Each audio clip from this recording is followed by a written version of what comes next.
Oh mga idol, dito tayo sa Batangas, sa Bulbok. Wow naman! Ayan, no, nagkabit tayo ng mga spotlight. Wow! Ayan mga idol. Alright. Madilim lagi kasi daw dito. Ngayon, kinabitan natin ng spotlight. Ayan yung mga spotlight, ang lalaki. Huh? Ayan mga idol, lumiwanag na.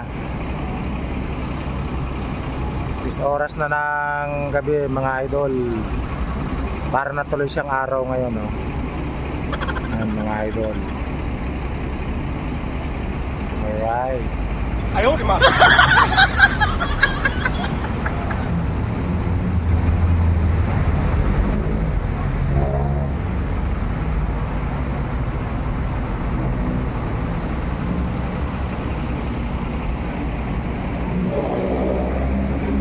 Ayan na yung mga, ito na ngayon yung ano, Bulbok, Batangas. Ganyan na kalinaw at kaliwanag mga idol. Pati yung gasman, ayun, malinaw na. Malinaw na rin. Sana all. Ayan mga idol.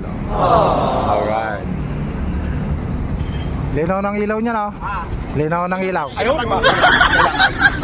Mga dalawa pa. Ay, hanggang buwan. Ilang araw ka rito? Hanggang bukas lang. Ayun lang, 5 lang pinagawa nila dyan. Pero magandagdag pa. Request pa sila. Yung sana dito, yung sa may ano dito. Isa dyan niya paharap doon sa gate. Kasi yung mga ano, yung mga pumapasok na mga nakamotor na hindi natin alam kung anong intention nila. Hindi pa kita. Madali silang maano. Detect, no? Kasi pag may ilaw kasi dyan, yung papasok, parang nasisilaw eh. Ayun, liwanag, para tuloy, ano. Grabe ang linaw na ng, ano. Pati yung sa motor pool, meron na rin doon. Dapat doon sa may gilid sa ano.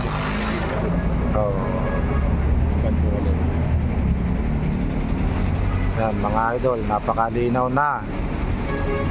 Ang ilaw na lang, konti na lang para malinaw na yan. Lagay mo na yung ano, request na sa ano. Yung ano ng basketball court. Meron na yan, abot na yun nung isa. Yung isa doon? Abot na. Abot ba?